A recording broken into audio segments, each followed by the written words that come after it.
Hare Krishna and a very good morning dear students. Students, today we will read the 10th chapter of English grammar which is pronouns. आप लोग सब लोग pronoun के बारे में जानते हैं, ठीक है। आज हम फिर से एक बार पढ़ेंगे इस लेसन को। पहले डेफिनेशन देखते हैं क्या होती है pronoun की। A pronoun is a word that is used instead of a noun. जैसे जानते हैं आप लोग कि pronoun वो वर्ड होते हैं जो noun की जगह यूज किए जाते हैं, ठीक है। Which has already been mentioned or is already known, जो कि आप लोग पहले से जानते हैं। The word pronoun comes from pro, Latin pro is equal to for plus noun, ठीक है। pronoun वर्ड का मीनिंग होता है pro का, जैसे pronoun वर्ड में pro वर्ड का मीनिंग होता है pro वर्ड का मीनिंग होता है for, ठीक है। pro इज इक्वल टू होता है for प्लस noun, मतलब नाउन के लिए जो वर्ड यूज किया जाता है उसको बोलते हैं प्रोनाउन, ठीक है। It is use to avoid repetition when we speak और राइट। ये प्रोनाउन का यूज किया जाता है, कब यूज किया जाता है कि जब हम नाउन के रिपीटेशन को बार बार रोकने के लिए, सेम नाउन के रिपीटेशन को बार बार रोकने के लिए हम उसकी जगह प्रोनाउन का यूज करते हैं जब हम बोलते हैं या लिखते हैं, तो ठीक है। The children can easily understand this when introduce to such sentence as. हम आराम से इसको समझ सकते हैं जब हम सेंटेंस में इसको यूज करते हैं, तो ठीक है। चलिए कुछ सेंटेंस देखेंगे इसके। यहाँ पर देखिए, Ramesh said that Ramesh could not go to the picnic because Ramesh father has not bought Ramesh a new dress. अब यहाँ पर देखिए इनमें सेंटेंसेस में कितनी बार रमेश का यूज हुआ है, और ये आपको पढ़ने में ठीक लग रहा है? हमको बिल्कुल ना तो पढ़ने में ठीक लग रहा है, ना हम कभी लिखेंगे तो उसमें भी ठीक नहीं लगता। बार बार हम रमेश रमेश रमेश ऐसे बोले तो ये ठीक नहीं लगता ना, तो इसलिए इसकी जगह अब हम प्रोनाउन का यूज करेंगे, ठीक है। तो इसमें क्या होगा, देखिए प्रोनाउन का यूज करके क्या होगा, Ramesh said that he could not go to the picnic. Ramesh की जगह अब यहाँ पर ही प्रोनाउन आ जाएगा कि रमेश ने कहा कि that he could not go to the picnic because Ramesh father. अब यहाँ पर रमेश फादर के लिए क्या आ जाएगा, बिकॉज हिज फादर। यहाँ पर हिज फादर आएगा ना, क्योंकि उसके पापा ने, हिज रमेश's फादर, उसके पापा ने, because his father had not bought, नहीं खरीदा, Ramesh a new dress, had not bought him a new dress, उसके लिए एक न्यू ड्रेस। तो हिम यहाँ पर उसके लिए क्या आ जाएगा, हिम अ न्यू ड्रेस। हमको प्रोनाउंस का यूज भी सही तरीके से करना होता है, सब जगह हम ही का यूज नहीं कर देंगे, ठीक है ना। सेंटेंस में जो उसका मीनिंग निकल रहा है उसके अकॉर्डिंग, जैसे यहाँ पर हिज का यूज हुआ है, यहाँ पर हिम का यूज हुआ है, यहाँ पर ही का यूज हुआ है, तो ये भी आप लोगों को ध्यान में रखना है। आपको मीनिंग तो पता ही है, हिज मीन्स उसका, हिम मीन्स उसको, ही मीन्स वह, है ना। तो जब भी आपको प्रोनाउन का यूज करना हो ना, तो आप सेंटेंस में उसका मतलब किस वर्ड, नाउन की जगह क्या प्रोनाउन आना चाहिए, वो आप वर्ड ध्यान में रखा करिए कि वहाँ पर किस प्रोनाउन का यूज होगा।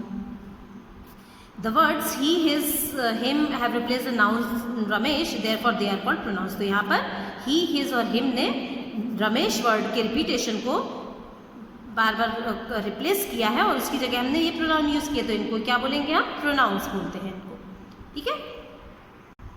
Now kinds of pronouns. अब हम प्रोनाउंस के टाइप्स पढ़ेंगे। Pronouns are of 5 types. Pronouns 5 types के होते हैं। पहला प्रोनाउन है पर्सनल प्रोनाउन, ठीक है। अब ये क्या होते हैं, pronouns that stand for persons और things are called personal pronouns. वो प्रोनाउंस जो कि पर्सन्स और थिंग के लिए यूज किए जाते हैं उनको बोला जाता है पर्सनल प्रोनाउन। जैसे his, him, her, I, we, you, they, he, she, it, ये सब वाले सारे जो प्रोनाउन होते हैं ना, इनको पर्सनल प्रोनाउन बोलते हैं, ठीक है। Personal pronouns stand for 3 persons. Personal pronouns जो होते हैं वो 3 पर्सन्स के लिए होते हैं। अब उसमें आप पढ़ेंगे तो आपको समझ में आएगा। तो pronouns I, me, we and us are called pronouns of the first person.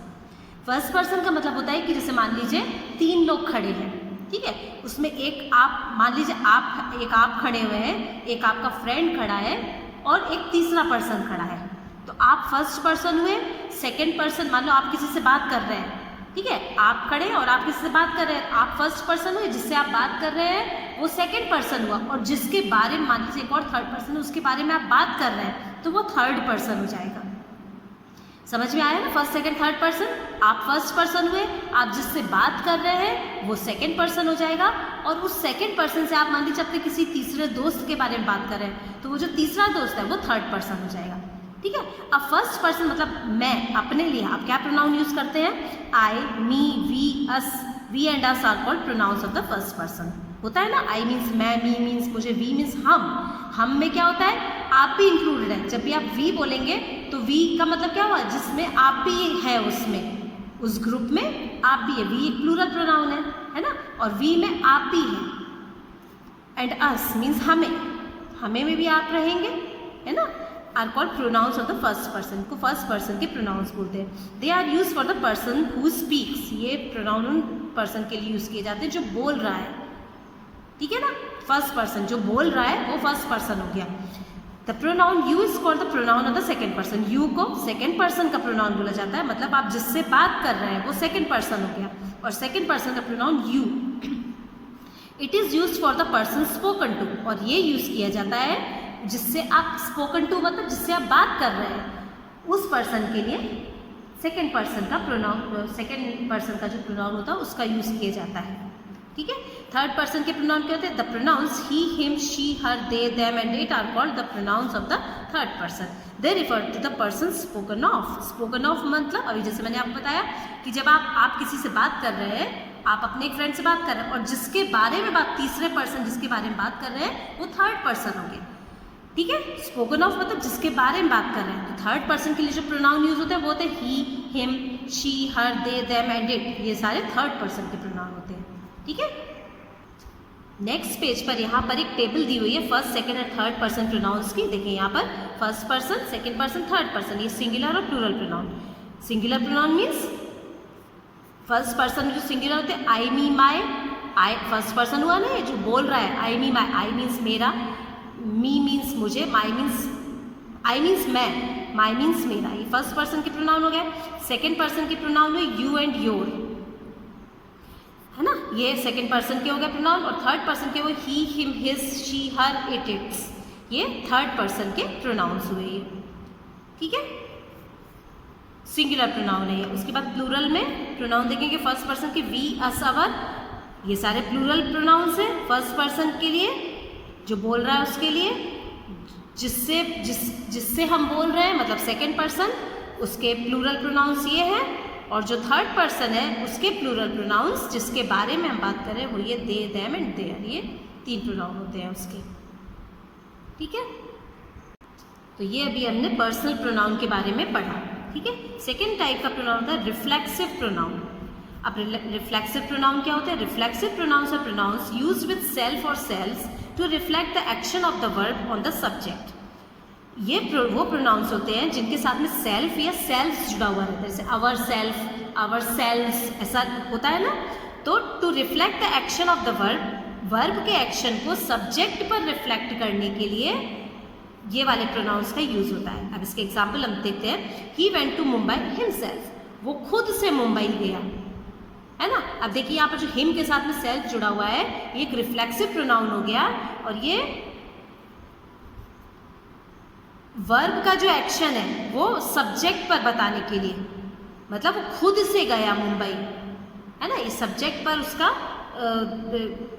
Action of the verb on the subject पर बताने के लिए जो हिमसेल्फ, खुद से बताने के लिए ये जो प्रोनाउन का यूज होता है उनको रिफ्लेक्सिव प्रोनाउन बोलते हैं। तो ये आप ध्यान में रखें, जब ये ऐसे सेल्फ और सेल्स जुड़ जाता है ना तो ये रिफ्लेक्सिव प्रोनाउन कहलाते हैं। और रिफ्लेक्सिव प्रोनाउन का मीनिंग होता है कि जो सब्जेक्ट पर जो वर्ब का जो एक्शन है, जो वर्ब का एक्शन है वो सब्जेक्ट पर बताने के लिए, मतलब कैसे गया, खुद से गया, खुद से गया, है ना। तो उसका जो वर्ब का एक्शन सब्जेक्ट पर बताने के लिए हमने हिमसेल्फ प्रोनाउन का वो यूज करा।